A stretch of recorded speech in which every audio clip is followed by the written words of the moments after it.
excellent job of portraying that. That's not really quite the issue, though. The issue is, has that actually been seen?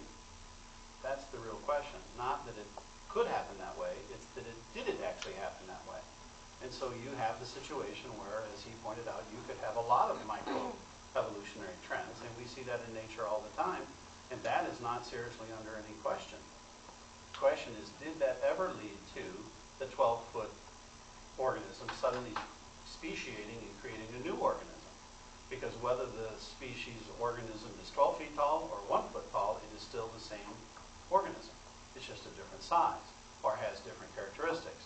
Anybody who's ever gone to or seen the Westminster Dog Show on TV, I'm assuming somebody has seen that or seen the movie, Best in Breed. Well, those dogs do not look dramatically the same, but they have shared characteristics: 4 legs, hair, 2 eyes, 2 ears, so on and so forth. Okay?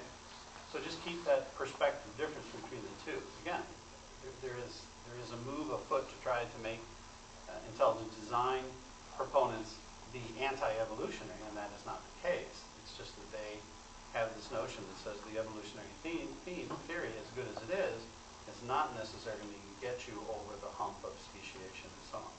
The irreducible complexity, again, I want to make sure we're thinking along the same lines. There's no question that these various biological functions and parts can all exist.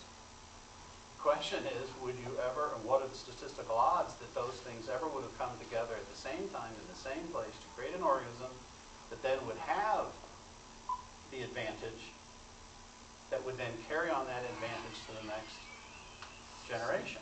That suddenly becomes a pretty astronomical mathematical formula. And by the way, the mathematicians that have run afoul of Darwinists are the ones that have proposed that exact same problem. The mathematicians that have looked at this and said, the numbers just don't work. There's just not enough time, even given the vast number of years that we're talking about.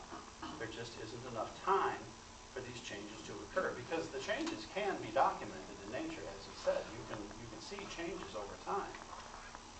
But when the mathematicians have gone after it, they said the only problem is there just isn't enough time to get all the changes done with a reasonable degree of statistical probability.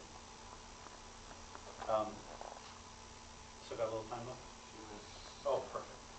I wanted to give you an example that occurred to me, interesting enough, on the plane home today. Is anybody here a hiker or a camper and know anything about Indian lore and so on?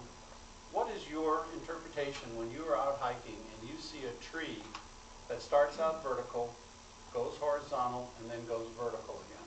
Has anybody ever given you an Indian lore interpretation of that?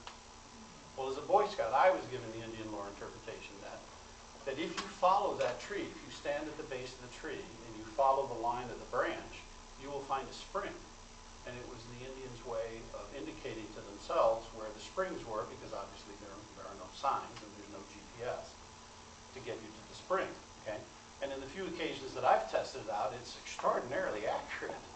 Now, the only reason I bring it up is you say to yourself, okay, so if you were hiking along and you saw a tree with that formulation, is the first thing that would go through your mind is random chance? No. The first thing that would go through your mind is what caused that to happen? Now, you might presume that a log fell on a young sapling and bent it over, then the log deteriorated and the sapling took off again from the vertical. But if somebody had told you the Indian lore and you followed the line and you found a spring, now would you say, yeah, random chance the log fell on the sapling, pointed it, and voila, 50 yards later on, there's a spring, and it all just was sheer random chance? I don't think that's what you would conclude. So I suggest to you that one of the things you keep in mind as we go through these debates is, it's not that something cannot happen, is it statistically likely that it did happen that way, or is it more likely that there was some other action in play? In this case, an Indian who tied the sapling off with a leather thong, the leather thong deteriorated, and the tree started to grow vertical again from that place, and now the leather thong is missing.